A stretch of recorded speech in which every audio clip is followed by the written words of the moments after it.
Good morning, class 10th.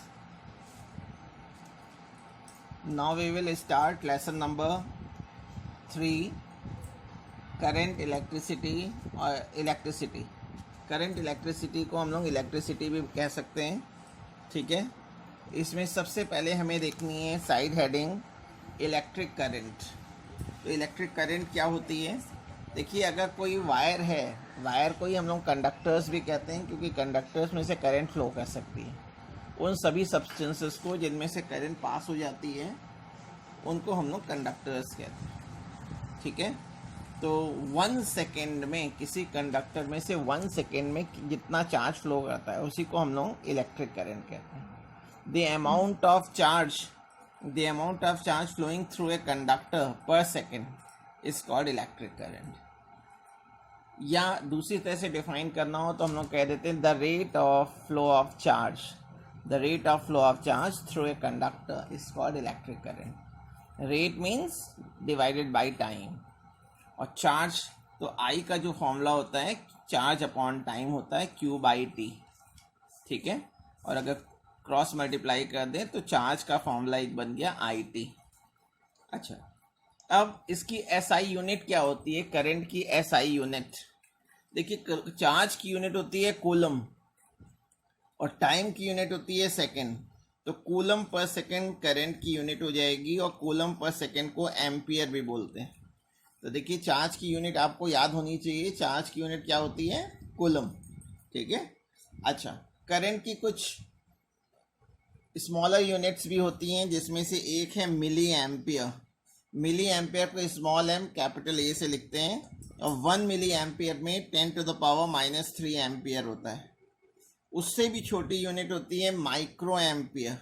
ये micro का symbol है, म्यू सिंबल। 1 माइक्रो एम्पियर में 10⁻⁶ एम्पियर होता है। चिल्ड्रन, करंट स्केलर क्वांटिटी है, इसकी अपनी कोई डायरेक्शन नहीं होती, और इसकी जो डायरेक्शन सर्किट में जो हम लोग एरो रिप्रेजेंट करते हैं वो एक्चुअली ये दिखाता है, जैसे यहाँ एरो दिखा रखा है करंट को, वो ये बताता है कि कंडक्टर में पॉजिटिव चार्ज किस डायरेक्शन में फ्लो करेगा।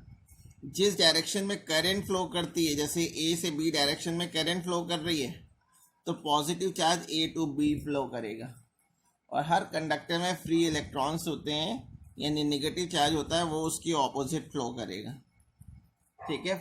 नेगेटिव चार्जेस हमेशा करंट की ऑपोजिट डायरेक्शन में मूव करते हैं और positive charge in the direction of current move करते हैं। अब अगर किसी सर्किट में आपको करंट को मेजर करना है तो जिस इंस्ट्रूमेंट का हम लोग यूज़ करते हैं करंट को मेजर करने के लिए उसको एमीटर बोलते हैं। Ammeter actually ampere meter, ampere plus meter word से बना हुआ है। एम्पियर यूनिट होती है करंट की और मीटर का मतलब होता है मेजरमेंट। तो एम्पियर को मेजर करने वाली डिवाइस एमीटर कहलाती है। करंट को मेजर करने वाली डिवाइस को एमीटर कहते हैं, और एमीटर को हमेशा सर्किट में सीरीज में कनेक्ट करते हैं, सीरीज में कनेक्ट किया जाता है, ठीक है। सीरीज के लिए मतलब ये हो गया, जिस ब्रांच में आपको करंट मेजर करना हो सीधे उसी ब्रांच में लगा देते हैं। अब जो एम्पियर करंट की यूनिट है इसको कैसे डिफाइन करेंगे? आई एम्पियर की डेफिनेशन कैसे देंगे? इस फॉर्मूले में चार्ज को अगर मैं 1 कूलम ले लूं और टाइम को 1 सेकेंड ले लूं, यानी किसी कंडक्टर से 1 सेकेंड में यानी यूनिट टाइम में अगर 1 कूलम चार्ज फ्लो कर रहा है तो उस वायर में बहने वाली करंट 1 एम्पियर कहलाएगी। If 1 coulomb charge is flowing through a conductor in 1 second, then the current flowing in a conductor is called 1 ampere. तो 1 एम्पियर की डेफिनेशन आप समझ गए। इफ यूनिट 1 कूलम को यूनिट चार्ज भी बोल देते हैं, इस तरह से भी कह सकते हैं कि if unit charge is flowing through a conductor in unit time then the current flowing in a wire is called 1 ampere. Children, next heading हमें देखनी है इलेक्ट्रिक पोटेंशियल। इलेक्ट्रिक पोटेंशियल, तो इलेक्ट्रिक पोटेंशियल क्या होता है? अगर 1 कूलम का positive charge अगर है, 1 कूलम को मैं यूनिट पॉजिटिव चार्ज भी कह सकता हूँ।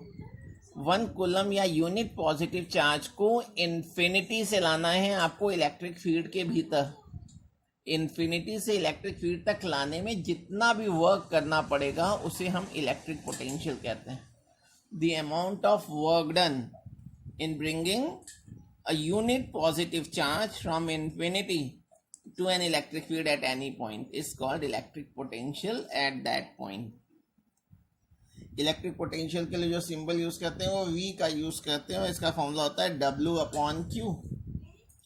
W की यूनिट हो जाएगी जूल और चार्ज की पढ़ चुके हैं कूलम, तो जूल पर कूलम इलेक्ट्रिक पोटेंशियल की यूनिट होती है. इसके बाद जो नेक्स्ट हेडिंग हम लोग पोटेंशियल डिफरेंस पढ़ेंगे उसका भी यही फॉर्मूला होता है, उसकी भी यूनिट यही होती है जूल पर कूलम और वोल्ट. वर्क भी स्केलर है, चार्ज भी स्केलर है, इसलिए इलेक्ट्रिक पोटेंशियल भी स्केलर क्वांटिटी है. ठीक है. अच्छा, अब जो नेक्स्ट हेडिंग है, अब आपका 20 सेकेंड से पेपर है, इसलिए जो है इसमें हम लोग बहुत थोड़ी थोड़ी हेडिंग्स करके पढ़ेंगे. बस 2-3 हेडिंग्स देखेंगे, ज़्यादा से ज़्यादा 10 मिनट्स का वीडियो रहेगा जिससे कि आप आराम से कर पाएँ. ठीक है. तो नेक्स्ट हेडिंग है potential difference. Potential difference V. ये मैंने एक सर्किट डायग्राम दिखा रखा है. अगर 1 कूलम चार्ज है और उसको सर्किट के एक पॉइंट से दूसरे पॉइंट तक ले जाने में हमें जितना भी वर्क करना पड़ता है बच्चों, उन्हें उन 2 पॉइंट्स के बीच का पोटेंशियल डिफरेंस कहते हैं. The amount of work done in moving a unit positive charge from one point two another in A circuit is called potential difference between that 2 points. यही मैंने डेफिनेशन में लिखा है. पोटेंशियल में इन्फिनिटी से लाना होता है इलेक्ट्रिक फील्ड में, लेकिन पोटेंशियल डिफरेंस में सर्किट के एक पॉइंट से दूसरे पॉइंट तक ले जाने में आपने जितना भी वर्क किया होगा वो उन दोनों पॉइंट्स के बीच का पोटेंशियल डिफरेंस कहलाएगा. आपको पहले ही बताया है पोटेंशियल डिफरेंस के लिए भी सिंबल V है. फॉर्मूला होता है W/Q. W वर्क है जिसकी यूनिट होती है जूल और चार्ज की यूनिट होती है कूलम, तो जूल पर कूलम को वोल्ट बोलते हैं. ठीक है. अगर 1 वोल्ट की डेफिनेशन देनी है तो इन दोनों को 1 ले लें. अगर 1 कूलम चार्ज को सर्किट के एक पॉइंट से दूसरे पॉइंट तक ले जाने में अगर मैं 1 जूल वर्क कर रहा है तो उन दोनों पॉइंट्स के बीच का पोटेंशियल डिफरेंस 1 वोल्ट होगा. यानी the amount of work done in moving 1 coulomb charge from one point to another in a circuit is 1 joule, then the potential difference between that 2 point is called 1 volt. अगर आपको potential difference measure करना है बच्चों, तो जिस instrument का हम लोग यूज़ करते हैं उसको वोल्टमीटर कहते हैं.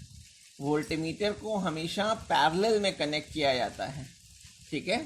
सर्किट में वोल्टमीटर को पैरेलल में कनेक्ट करते हैं. आपको पोटेंशियल डिफरेंस तक की हेडिंग पढ़नी है और इसी के नोट्स कॉपी करने हैं.